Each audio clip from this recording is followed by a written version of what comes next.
Bismillahi walibni warwil kudus al ilahul wahid, demi nama Bapa, Putra dan Rohul Kudus, ketiganya yang esa. Salam sobat terkasih, terima kasih sudah bersedia terus mampir dan menyaksikan setiap tayangan-tayangan menarik dari channel ini. Kiranya kita terus diedukasi. Bagi teman-teman, bagi polemikus, bagi muslim yang tidak mau diedukasi dan identik baper, silakan skip, karena Anda tidak perlu untuk mengikuti channel yang mengedukasi, yang siap menerima kenyataan ketika dibuktikan data-data yang berkaitan dengan keyakinan kita masing-masing.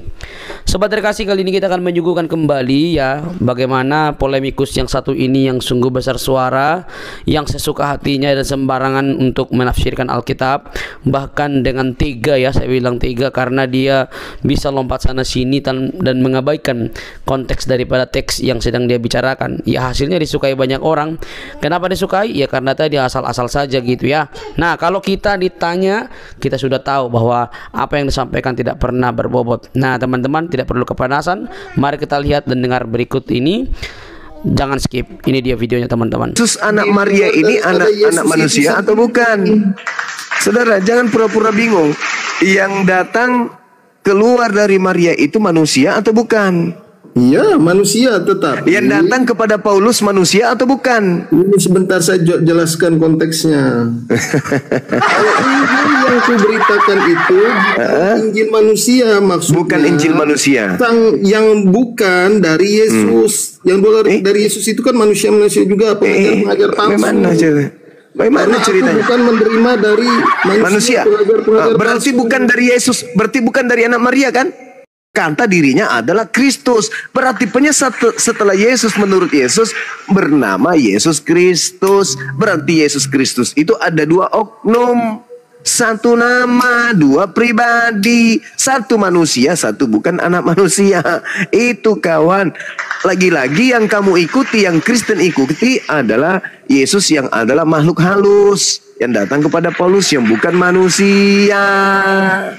Coba, berani enggak Anda baca Matius 24 nomor 4 nomor 5, baca coba. Berani enggak? Matius 24 nomor 4 dan nomor 5. Katakan tadi itulah bukanlah Injil manusia, itu maksudnya Injil-Injil yang di luar dari pengajaran Yesus.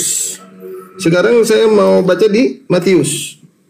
Iya, dia katakan, Paulus mengatakan, aku menerima Injil bukan dari manusia, berarti bukan dari anak Maria. Kan anak Maria itu manusia. Matius berapa tadi? Matius 24 nomor 4. Kalau Anda bisa Matius 24 nomor 4 dan nomor 5. Ya, kalau Anda bisa membuktikan secara akurat bahwa yang datang kepada Paulus itu adalah anak. Ya. Silakan. Matius 24 ayat 4, jawab Yesus kepada mereka, waspadalah supaya jangan ada orang yang menyesatkan kamu.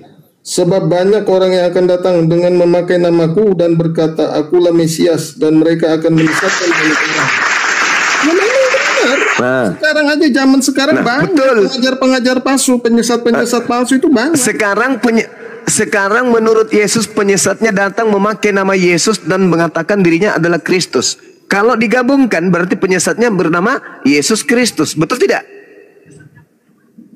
Loh, memang sekarang itu banyak penyesat-penyesat yang jangan sekarang.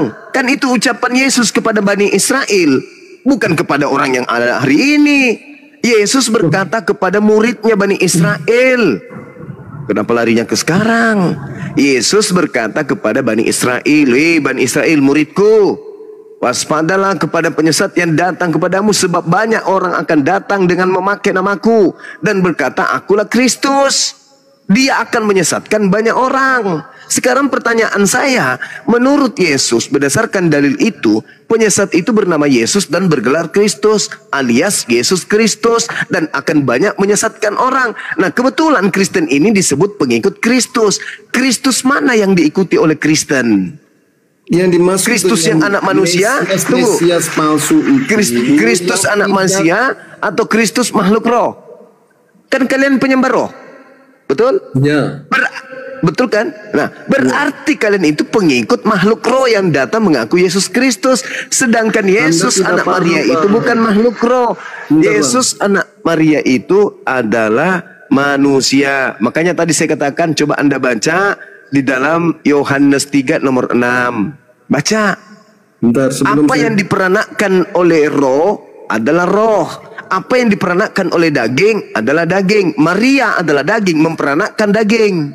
Bentar Bang Juma, Ayo. ini mau saya bukakan di. Jadi kenapa Yesus Sang Firman itu menjadi manusia, Bang Juma? Itu yang harus dipertanyakan. Kenapa? Alam semesta ini semuanya berasal dari firman. Sama Tapi seperti yang menjadi Yesus. manusia hanya Yesus, Bang. Tidak ada firman menjadi manusia, tak ada. Maksudnya Bang. itu enggak ada. Sebentar, Siapa? sebentar. Mana dalilnya? Coba kau tunjukkan di mana dalilnya firman menjadi Yesus. Enggak ada. Enggak ada, Bang. Sebentar. Gimana dalilnya Yesus adalah firman? Di Quran surat 4171, Isa itu Rahullah, Rasulullah dan Kalimatullah. Iya, kalimat itu apa? Kalimat itu bahasa Arab. Kalimat itu artinya apa? Perkataan atau kata-kata. Nah, Yesus ini adalah perkataan Allah. Memang betul. Nah, dia berasal dari perkataan.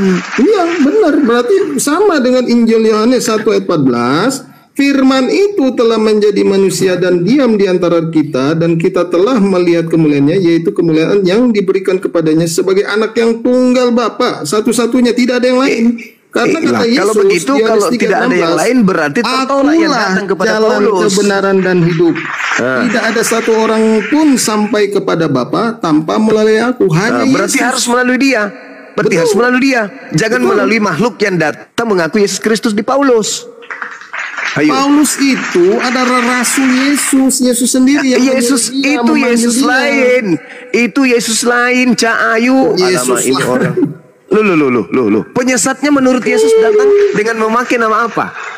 Ayo. Maka itu Bang Juma, yang dikatakan penyesat itu adalah Adalah yang mengaku Yesus ada dua, itu siapa? Iya ampun, Yesus sendiri mengatakan penyesatnya datang dengan memakai nama Yesus dan berkata, Itulah yang dikatakan penyesat, yang mengatakan Yesus lebih dari satu, itulah. Sekarang saya tanya sama saudara, betulkah Paulus mengatakan bahwa Yesus datang kepadanya tapi bukan manusia? Ya, itu kan suara Yesus yang dari Oke. Anda baca 2 Yohanes 1 nomor 7. Siapakah penyesat itu? Bukankah dia yang pergi ke seluruh dunia yang tidak mengaku Yesus datang sebagai manusia? Memang benar, Yesus itu datang sebagai manusia. Bang Zuma, sebentar dulu. Paulus mengatakan datang Yesus kepadanya bukan sebagai manusia. Astagfirullahaladzim, ya Allah ya Karim. Waktu perjalanan Inilah ke Damsyik, itu kan Yesus sudah naik ke surga. Iya, Maka yang itu, datang kepadanya manusia atau bukan? Itu Yesus yang suaranya datang Yesus. kepadanya adalah Yesus yang datang Maka kepadanya itu itu kata Yesus Paulus, manusia atau Yesus bukan? Sebentar, maka itu kata Paulus, siapakah engkau Tuhan? Terus jawab Yesus apa? Akulah Yesus yang kau aniaya itu. Tampaknya itu nggak ada, tapi suaranya ada. Maka itu Paulus mengerti. Nah, itu manusia atau bukan? Yang datang kepada Paulus itu manusia atau bukan? Nah, suaranya Yesus. Yesus kan sudah duduk di sebelah Manusia kanan Allah atau Bapa. bukan? Manusia atau bukan? Suaranya Yesus. Manusia atau bukan? Yo, Yesus sudah di sorga, Bang. Manusia atau bukan? Yang datang kepada Paulus. Iya. Suaranya Yesus. Manusia atau bukan? Ya, suaranya Yesus adalah Yesus itu sendiri. Manusia atau bukan yang datang mengajarkan Injil kepada Paulus bernama Yesus Kristus itu manusia atau bukan? Ya, suaranya Yesus. Berarti ya memang Yesus sendiri. Manusia atau bukan? Sebentar, saya bacakan. يخادعون الله والذين آمنوا وما يخدعون إلا أنفسهم وما يشعرون. Orang kafir itu ingin menipu Allah dan ingin menipu orang-orang beriman, padahal sesungguhnya mereka hanya menipu diri mereka sendiri. Itu Bang Juma. Silakan. Jadi tiba-tiba Kisah Para Rasul 26 ayat 13, tiba-tiba ya Raja Agripa pada tengah hari bolong, aku melihat di tengah jalan itu cahaya yang lebih terang daripada cahaya matahari. Cahaya matahari aja kalah. Ini lebih terang dari cahaya matahari. Turun Yesus dari berkata, langit meliputi aku dengan teman seperjalananku. Kami semua rebah ke tanah dan mendengar suatu suara yang mengatakan kepadaku dalam bahasa apa? Ibrani. Saulus, Saulus, mengapa engkau menganiaya aku?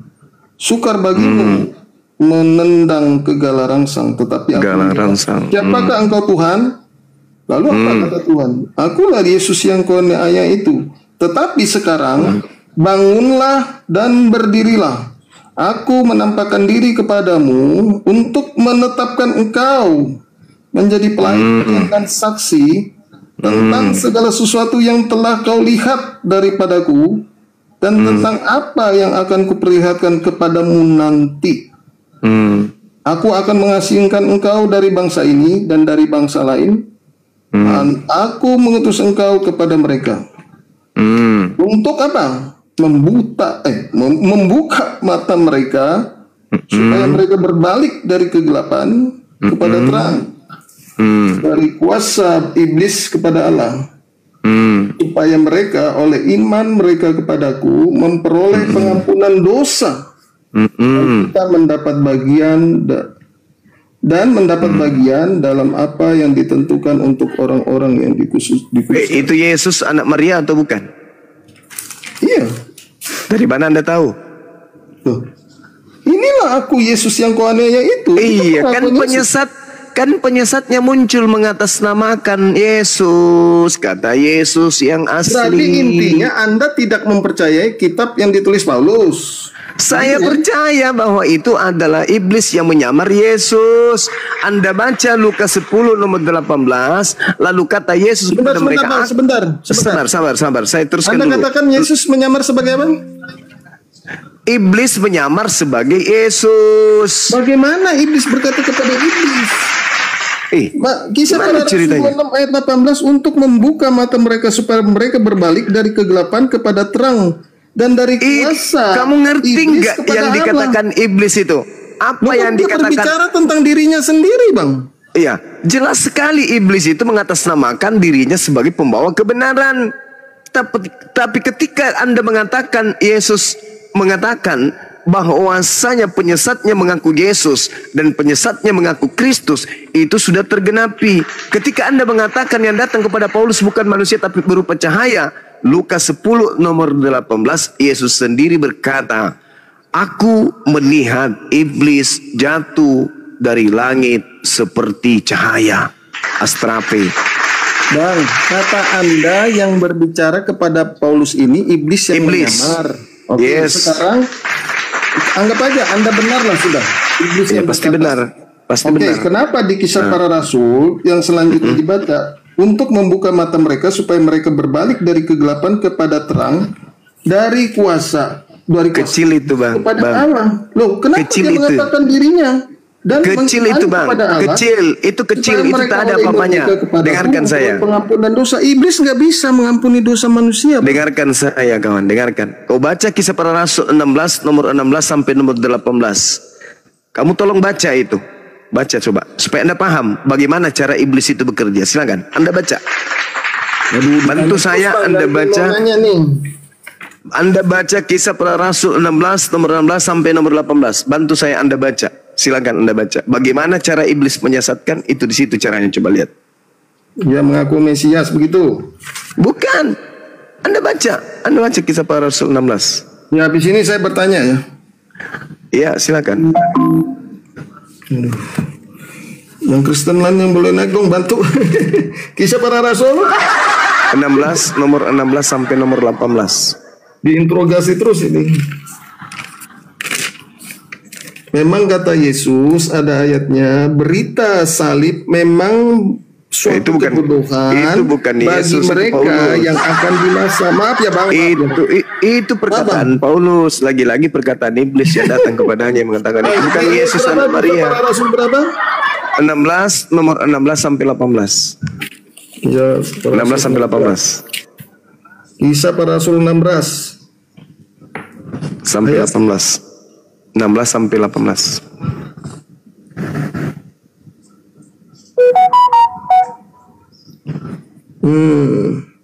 Coba Anda baca. Oke. Pada suatu kali ketika kami pergi ke tempat sembahyang itu, kami bertemu dengan seorang hamba perempuan yang mempunyai roh tenung. Itu sihir-sihir ya.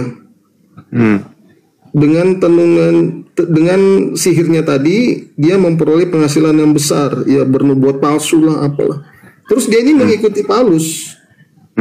Dan kami dari belakang ini Paulus ini bersama teman-temannya, ada berapa yang murid Yesus, dan kami datang dari belakang sambil berseru katanya, orang ini adalah hamba Allah yang maha tinggi. Mereka memberitakan kepadamu jalan kepada keselamatan. Hal itu dilakukannya beberapa hari lamanya. Tetapi ketika Paulus tidak tahan lagi akan gangguan itu, Paulus ini kan nggak senang diikuti terus sama tukang teman tadi. Ia berpaling dan berkata kepada roh itu, demi nama Yesus Kristus aku menyuruh engkau keluar dari perempuan ini. Seketika itu juga keluar roh jahat itu. Jadi bagaimanakah Anda mengatakan Anda mengatakan Paulus itu adalah roh yang dari iblis roh bisa jahatnya mengusir tadi, iblis, soalnya iblis gak bisa mengusir iblis. Roh jahatnya tadi memproklamirkan Paulus sebagai apa? Aduh bang, capek saya bang, mau istirahat dulu sebentar. Apa bang? Tadi roh iblisnya memproklamirkan Paulus sebagai apa? Yang di mana? Lu tadi yang teriak tadi itu orang yang kemasukan roh jahat. Dia teriak apa? Inilah Paulus, utusan yang maha tinggi. Betul? Nah, iblis aja bisa menyamar sebagai malaikat terang untuk memproklamirkan kemudian Paulus. Lalu kenapa Paulus kemudian mengusir iblis yang memproklamirkan kerasulannya? Paulus itu mengusir roh jahat yang pada diri perempuan itu. Bagaimana? Apa salahnya? Apa kesalahan daripada roh jahat tadi? Iya, karena dia mengikuti Paulus dari belakang apa kesalahannya? Bukankah dia berteriak-teriak bahwa Paulus itu adalah utusan yang maha tinggi? Salahkah? Ia mengikuti Paulus dan kami dari belakang sambil berseru, sambil berteriak, orang-orang ini adalah hamba Allah yang maha tinggi. Mereka memberitakan kepadamu jalan keselamatan. Anda salah mengartikan ini. Enggak. Sekarang permasalahannya kenapa Paulus keberatan ketika iblis berteriak kalau dia itu adalah rasul, dia adalah juru selamat. Kenapa? Bang Juma, Anda catat Bang Juma. Maaf. Jadi di ayat 16 itu mengatakan, catat ya, ada seorang hamba perempuan yang mempunyai tukang sihir. Sebentar. Jadi tukang sihir ini ngomong kepada Paulus gitu kan? Ahli sihir aja tahu. Ahli sihir aja tahu ini Bang Juma. Dia berkata sama Paulus. Iya. Bang Juma nggak tahu. Orang ini adalah hamba Allah. Iya, itu dia maksudku. Sebentar. Iblis yang berkata Paulus ini adalah utusan yang maha tinggi. Iya, iblis saja tahu. Anda kok nggak tahu? Sekarang kalau Anda mau kemudian saya tidak mau memutarbalikkan. Kenapa Paulus mengusir iblisnya? Karena dia tidak tahan lagi atas gangguan itu. Siapa yang diganggu? Orang memproklamirkan kerasulan dia kok. Jawabannya adalah sabar. Jawabannya adalah Paulus tidak ingin diketahui orang banyak kalau iblis ia mendukung kemudian dirinya. Loh, Anda memutarbalikkan. Memang Anda ini begini. Gimana dong? Paulus malu. Paulus tidak ingin diketahui kalau yang mendukung dia jadi rasul sebenarnya adalah cetan. Bentar, Bang Juma, Bang Juma, ini. Ya gimana kawan? Di kisah para Rasul 16 itu ada perempuan yang mempunyai roh tenung. Sebentar, roh tenung, roh penyihir. Roh tenung, iya betul.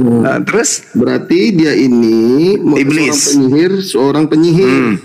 Berarti iblis toh yang ada di dalamnya toh? Iya, sebentar. Iblisnya memproklamirkan nabinya, rasulnya. Sebentar dulu. Ya gimana? Jadi roh penyihir ini yang ada di dalam perempuan itu mengenal.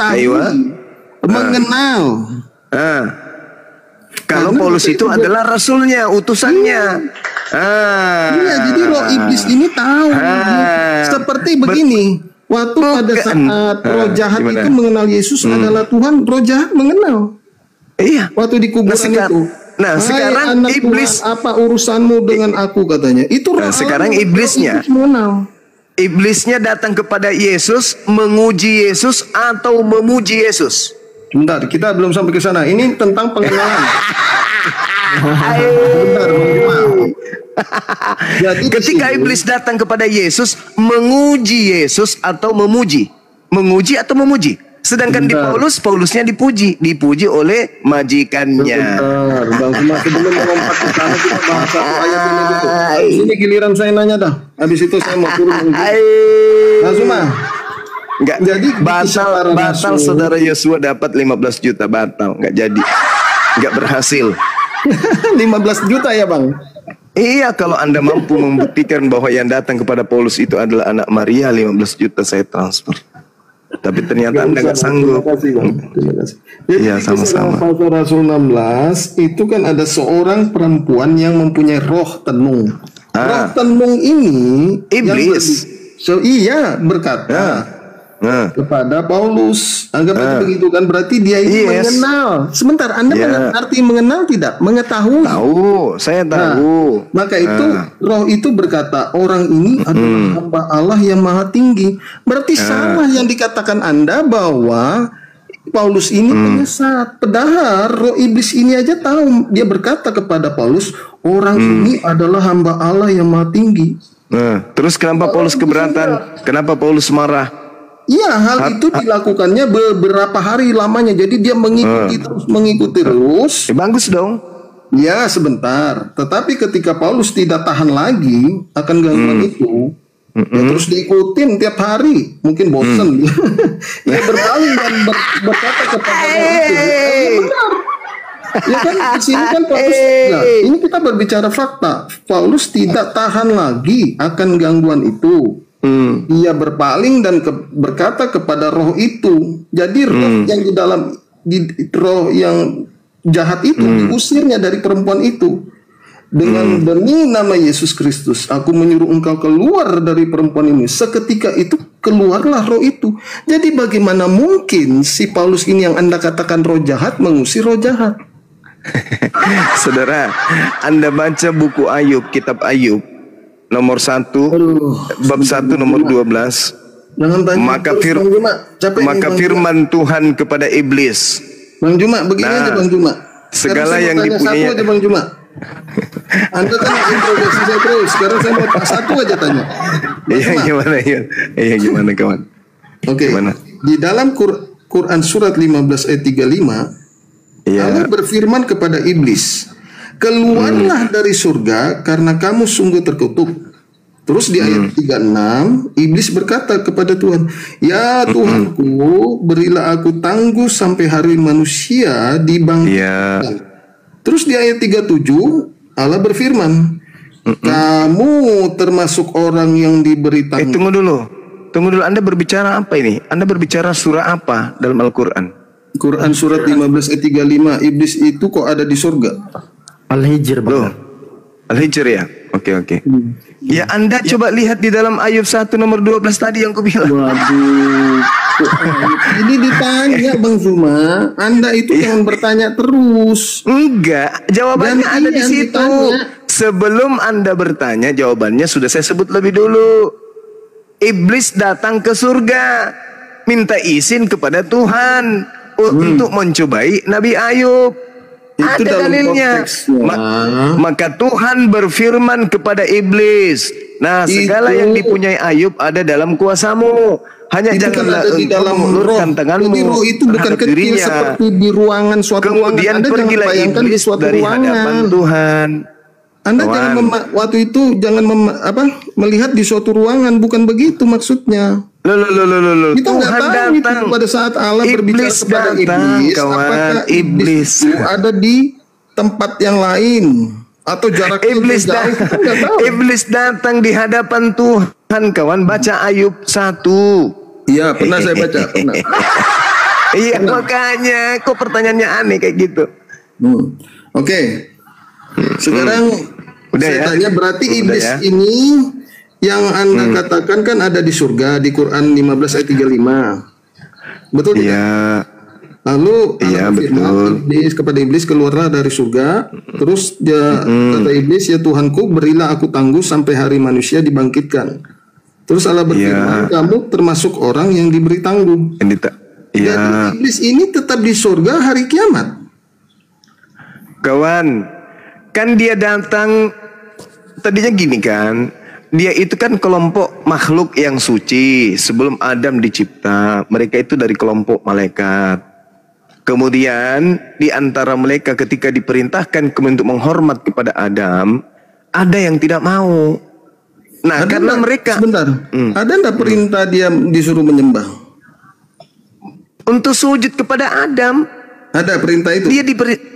tidak ada perintah menyembah, menghormat, sujud menghormat. Makanya ditanya oleh Allah, lam akul li asjuda li basharin khalaqtahu min salsalin min hama'im masnun. Wahai iblis, ketika ditanya apa jawabannya, aku sekali-kali tidak akan sujud kepada manusia yang engkau telah ciptakan dari tanah liat kering. Bang Suma, dia nggak disuruh. Disuruh Hanya malaikat. ketika ya iblis malaka alla takuna ma'as sajidin. Allah berfirman kepada iblis, wahai iblis, apa sebabnya kamu tidak mau sujud bersama dengan mereka? Apa? Kenapa kamu tidak mau bersujud kepada mereka, bersama dengan yang lain? Kenapa? Iblis mengatakan, aku sekali-kali kemudian tidak akan sujud kepada manusia. Nah, kalau begitu, keluarlah kamu dari surga. Karena sesungguhnya kamu terkutuk. Terus?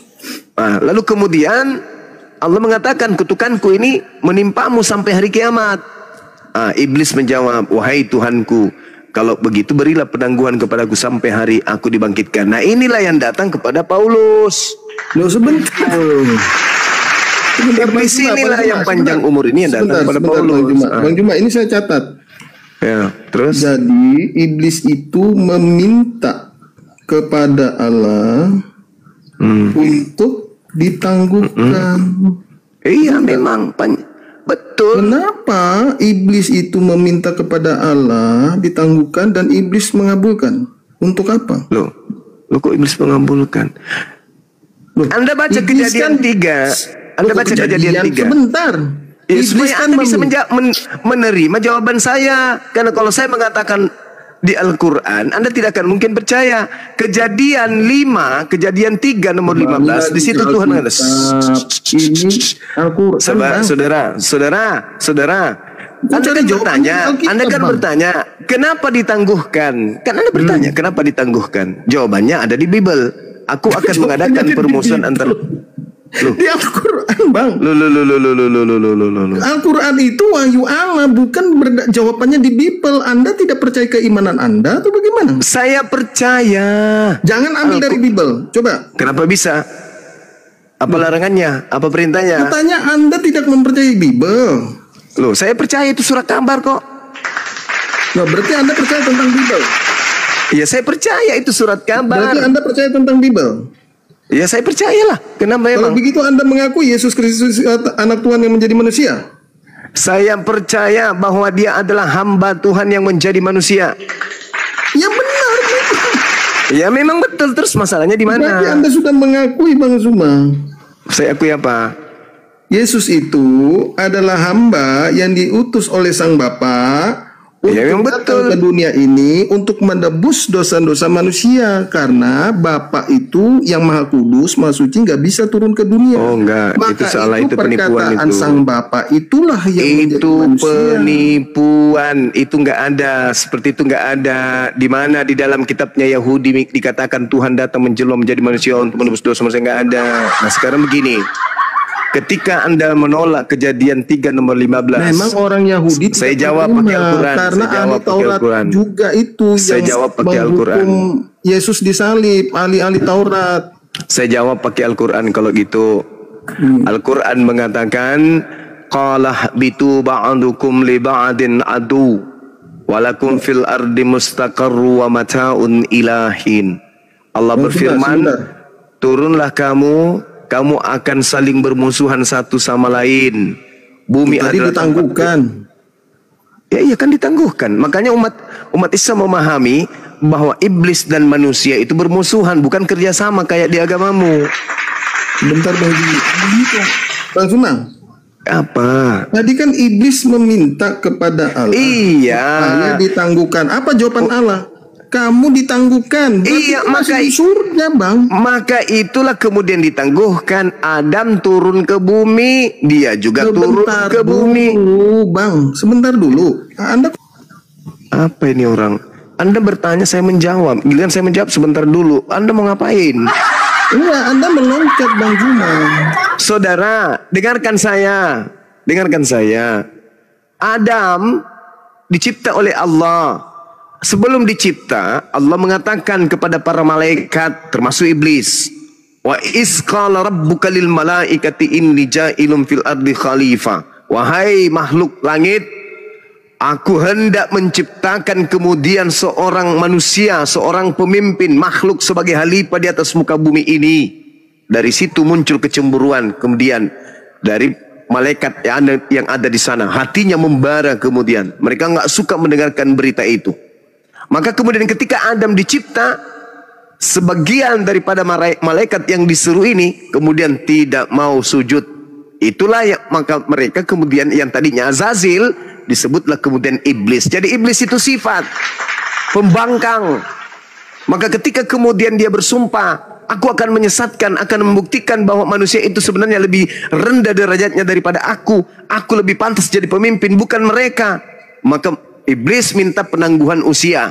Maka Allah menangguhkan, mengiyakan. Makanya di dalam Al-Quran dikatakan, qala habitu ba'adukum lima'adin adu walakum fil ardi mustaqarru wa mata'un ilahin. Seirama dengan Kejadian 3 nomor 15 yang Anda tolak tadi.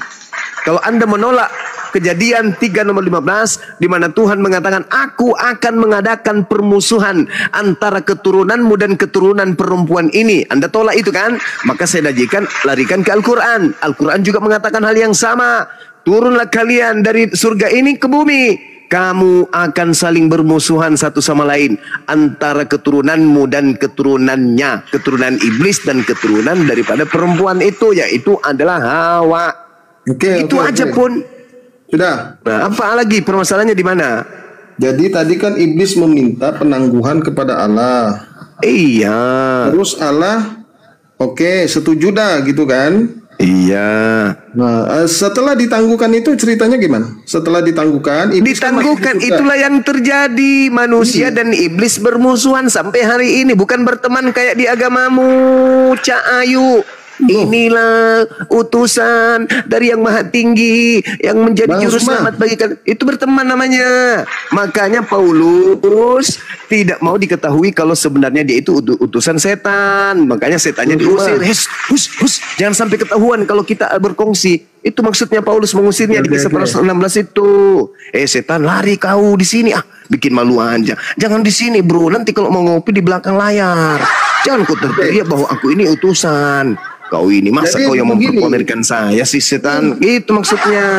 Oke. Jadi kan tadi iblis kan ditangguhkan, Allah setuju ditangguhkan sampai manusia habis, manusia habis semuanya. Nanti sampai hari kiamat dibangkitkan. Sekarang yang saya mau tanya lagi. Pada saat dia ditangguhkan itu, Adam dan Hawa makan buah terlarangnya di mana?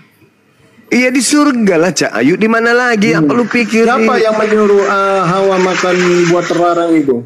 Iya si iblis tadinya kan sudah bersumpah, aku akan membuat dia jatuh. Aku akan membuat dia jatuh. Sudah, saya catat. Kan gitu. Sudah saya catat Bang Juma. Jadi begini. Pada saat dia tidak mau itu ada cerita ini juga ada di cerita di kitabnya Yahudi yang kalian ambil. Ada juga. Cerita ini. Adam dan Hawa itu di bumi makan buah terlarang. Nenekmu kiper, bagaimana ceritanya di bumi, Cak Ayu? Nih saya bacakan di Kejadian. Oke, silakan Anda tunjukkan kalau itu di bumi, silakan. Kasih tahu di Irak, bilang di Irak banyak dia. Sebentar, sebelum saya ke sana dulu ya, sebentar Bang Jumaya. Jadi yang tadi saya sudah catat, iblis kan nggak mau tunduk Adam dan Hawa. Ya. Terus dia ditangguhkan. Oke, ditangguhkan berarti diampuni 1 kali. Setelah itu dia ini rupanya bandel iblis ini, gara-gara di surga dia didiamkan, ditunggu. Oke, kamu di surga aja. Dia mencobai Adam dan Hawa ini lagi. Ya emang. Sehingga makan buah terlarang itu. Iya, makanya dia datang mencobai kalian. Kesalahan siapa ini sebenarnya sampai membiarkan iblis ini mencobai iblis ini dibiarkan di surga sehingga dicobai Adam itu sampai 2 kali. Bagaimana ceritanya ini? Bagaimana ceritanya? Iblis bersumpah akan menyesatkan Adam dan keturunannya. Itu setelah dimakan buah terlarang, terus dia dihukum. Waduh, itu belum, Cak Ayu. Itu saat diminta menghormat. Sujudlah kalian semua kepada Adam. Itu belum ada cobaan tuh makan buah. Alamak. Terus pada saat dia makan buah terlarang itu apa akibatnya? Dia diusir, kemudian keluar dari surga, turun ke bumi. Padahal tadi sudah ditangguhkan kan? Loh, ditangguhkan buktinya berarti dia masih hidup lagi dong. Maksudnya apa tadi kan ini? Katanya, oke, kamu ditangguhkan sampai manusia itu datang kedua kali. Mati. Sampai manusia itu dibangkitkan.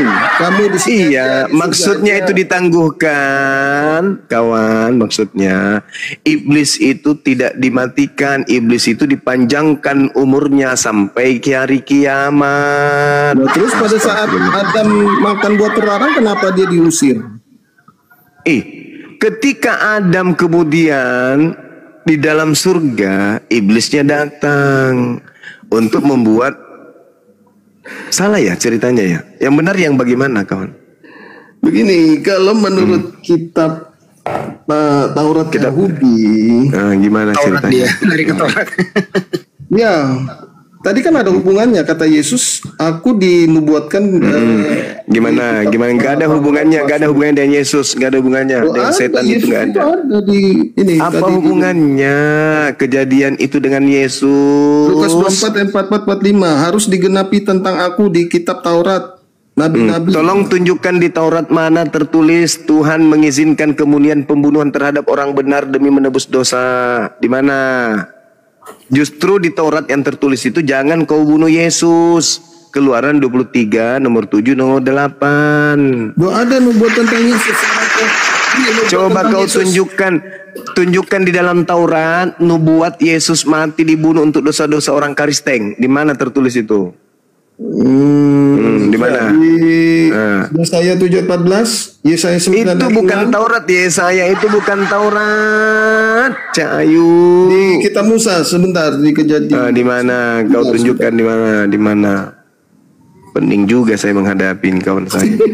Oke lah, kalau begitu Bang Zuma sebelum ke sana ini aja, Bang, perbedaan mendasar ini. Kalau dalam kitab Anda, Adam dan Hawa itu diciptakan di surga. Iya, di kitabnya Yahudi di kitab juga. Kejadian ayat 8 sampai 9, selanjutnya Tuhan Allah membuat taman di Eden di sebelah timur. Disitulah ditempatkannya manusia yang dibentuknya itu. Lalu Tuhan Allah menumbuhkan berbagai-bagai pohon dari bumi yang menarik dan yang baik untuk dimakan buahnya. Dari bumi kan? Sangat kontras. Dari bumi kan? Sedangkan dalam kitab Taurat itu dikatakan di bumi. Kenapa di kitab Anda ada di sorga? Padahal di sebentar Bang. Padahal dari di bumi. Quran surat 2 Al-Baqarah 176 Allah menyebutkan Taurat dan Injil itu berisi kebenaran. Nah, Taurat yang mana Anda ambil kok Adam dan Hawa ada di surga? Oke. Ya, meskipun sisa terjemahan yang nggak ada lagi kitabnya Nabi Musa ya. Anda baca di dalam Kejadian 3 nomor 23, Adam diusir dari Eden ke bumi. Itu dulu. Kejadian 3 Baca. Nomor 23, Anda baca di situ. Apa tertulis di situ? Baca dengan pelan-pelan, jangan pakai nafsu. Baca aja pelan-pelan. Lalu Tuhan Allah mengusir dia dari Taman Eden supaya ia mengusahakan tanah dari mana ia diambil. Nah, Kemana itu dia pergi? Ya Taman Eden itu bukan ukurannya 10 kali 10 bagaimana? Besar. Manra selamiaju. Di situ jelas tertulis Nabi Adam itu kemudian diusir dari Ganbi Eden. Menuju kemana? Menuju kemana? Ya keluar dari Taman Eden. Dunia ini kan luas. Ya keluar dari Taman Eden. Gak disebut. Ya kemana? Diusir dari Taman Eden kemana? Ia menghalau manusia itu dan di sebelah timur Taman Eden ditempatkannya nyala beberapa kerup dengan pedang yang bernyala-nyala dan menyambar-nyambar untuk menjaga pohon kehidupan. Gimana tadi itu? Coba dibaca lagi baik-baik kejadian 3 tadi itu, coba nomor 23. Coba Anda baca lagi. Sebentar, saya mau turun. Terima kasih sudah. Oke teman-teman yang terkasih, berikanlah respon teman-teman di kolom komentar. Saya berharap teman-teman tidak perlu kepanasan mendengarkan si besar suara tersebut, karena bukan itu yang mau kita edukasi melalui tayangan ini. Teman-teman terkasih, benarlah kalau firman Tuhan itu memang lebih enak untuk dibahas begitu ya. Karena di saat yang sama mereka bebas juga kalau membahas Alkitab. Tapi coba kalau kita bahas Al-Quran mereka atau hadis mereka atau Nabi dan Allah yang berkaitan dengan Muslim, mungkin sudah berbeda kasusnya kan teman-teman. Ya mungkin ada akan kembali jilid 2 untuk menyeruduk seperti yang terjadi kepada anak Batak. Oke teman-teman, tapi tidak apa-apa, sabar saja, karena tujuan kita adalah untuk mengedukasi banyak orang dan kiranya banyak yang dicerdaskan, membawa orang kepada Kristus. Itulah tujuan kita yang utama. Nah teman-teman, kalau kita mendengarkan ada banyak hal yang dilakukan oleh polemikus ini yang sangat begitu sembarangan terhadap Alkitab, terhadap kekristenan, yang sangat disukai oleh para muslim begitu ya, sangat disukai. Kenapa sangat disukai? Ya karena mereka tadi bergembira mempertontonkan kebodohan-kebodohan mereka secara terang-terangan gitu ya. Bergembira mereka. Kenapa bergembira? Merasa mereka pintar, ternyata mereka sangat begitu buta dan bodoh sebenarnya gitu ya. Nah, terkait dengan pembahasan itu teman-teman, Alkitab sudah dijelaskan dan tidak perlu mengaitkan dengan kitab suci orang yang tidak berhubungan dengan Alkitab kita begitu ya. Jadi kalau kita menjelaskan Alkitab kita sendiri, sebenarnya kita tidak perlu mengutip kitab orang lain, karena Alkitab itu dapat berdiri sendiri dan sejarahnya juga ada. Ya bedalah dengan orang lain begitu ya. Saya tidak menyebutkan salah satunya, tapi beda memang. Alkitab itu beda isinya dan beda juga kronologinya dengan kitab-kitab lain. Alkitab kita itu bukan Alkitab turun dari langit dengan bentuk buku atau lain sebagainya itu, tapi benar-benar sesuai dengan fakta sejarah atau sesuai dengan sejarah, pelaku sejarah. Nah teman-teman terkasih, kalau kita bisa melihat dan mendengarkan, gampang sekali menjawab itu. Tetapi kalaupun dijawab dengan logis, maka si polemikus yang satu ini bukan untuk mengetahui kebenaran yang paling benar dari Alkitab itu. Maksudnya gimana? Dia kan selalu mengutip bagian-bagian Alkitab yang benar, tapi dia mengabaikan konteks secara keseluruhan. Jadi yang dikutip itu firman Tuhan yang benar, tapi karena hanya mengutip sedemikian kecil lalu menafsirkan sembarangan, akhirnya menjadi liar. Kalau dia mau mendengarkan secara total, maka dia harus mendengarkan orang Kristen untuk menerima pengajaran yang benar, supaya tidak melepaskan konteks daripada teks tersebut. Dia kan lompat-lompat, misalnya kayak Adam dan Hawa begitu ya. Jelas Alkitab mencatat itu seperti apa gitu ya. Jadi kalau kita melihat di mana dia, katanya ya di Taman Eden itu begitu ya. Dan yang kedua, perbedaan-perbedaan dalam Alkitab dan kitab mereka juga itu kan nyata. Adam dan Hawa itu bukan dijadikan di sorga begitu ya. Adam dan Hawa itu ada diciptakan oleh Tuhan itu di dunia, di bumi begitu. Karena ada sungai-sungai yang bisa digali oleh para arkeolog, yang tertulis dalam Alkitab itu masih ada dan bisa dilihat arkeologinya. Jadi mereka itu diusir dari sana, ya diusir dari taman tersebut begitu, keluar dari taman tersebut begitu. Taman itu memang khusus, taman itu memang bagus. Jadi di situ ditempatkan mereka lalu diusir keluar dari sana begitu. Jadi tidak ada yang mengherankan di situ. Yang masalah adalah logikanya mereka ini. Karena apa? Sudah terpatok terhadap kitab suci mereka bahwa Adam dan Hawa itu diciptakan di surga. Ya kan? Pertanyaannya bagaimana mungkin diciptakan di surga begitu ya? Ya tapi itu urusan mereka lah teman-teman. Nanti kita jadi masalah lagi karena mereka ini kan baper-bapernya itu luar biasa, tingkat dewa bapernya kan. Nah, tetapi di sini kita bisa melihat teman-teman bahwa toh juga si Juma ini, si Guruda ini memiliki pikiran bahwa Yesus anak Maria itu anak Maria, jelas anak Maria karena dia lahir dari seorang perempuan dan bernama Maria. Tidak ada yang masalah di situ. Tetapi apakah dia hasil biologis? Ya enggak begitu ya. Dia tidak mengerti itu. Dia tidak tahu. Dia tahu tapi mungkin dia belajar untuk tidak mau tahu juga sih sebenarnya. Maksudnya abaikan saja gitu. Nah, kalau kita bisa melihat dengan jelas ya bukan hanya kitab suci Alkitab yang membicarakan itu, dan Al-Qur'an juga berbicara tentang itu walaupun nama yang digunakan beda, walaupun mirip-mirip sedikit gitu ya. Dan saya tidak juga menyamakan, tidak mau menyamakan. Tetapi kalau dibilang Yesus anak Maria, apakah itu Tuhan? Ya jelas Tuhan. Sebelum dia lahir ke dunia aja malaikat bilang akan lahir bagimu Kristus Tuhan. Apa artinya? Ya, tidak perlu butuh pengakuan manusia, apalagi Muslim kan gitu. Tidak perlu sebenarnya, dia jadi tetap Tuhan. Orang Kristen aja tidak dibutuhkan pengakuannya, apalagi Muslim yang jauh sekali baru ada gitu ya. Oke teman-teman, saya pikir di sini aja ya, karena untuk menjelaskan secara detail kepada orang yang tidak mau belajar seperti mereka ini, ya tidak apa namanya, percuma gitu ya, karena yang dibutuhkan mereka adalah membahas Alkitab supaya dapat koin dan mereka disenangi oleh banyak orang-orang buta, karena orang-orang buta menuntun orang buta ya seperti mereka inilah. Oke teman-teman, tidak perlu baper, mari kita cerdas karena kecerdasan milik orang-orang yang mau terbuka untuk berpikir dan cerdas untuk mengetahui segala sesuatu. Pertanyakanlah keyakinanmu sebelum engkau mempertanyakan keyakinan orang lain, karena kalau engkau sibuk mengajarkan keyakinan orang lain tanpa engkau memiliki kapasitas untuk mengerti, maka kau akan terjebak di dalam pengertian-pengertian yang salah dan akibatnya bisa merusak relasi. Teman-teman, jangan lupa untuk mendukung dengan cara subscribe, like, komen, dan share. Sampai ketemu di video selanjutnya. Bye bye.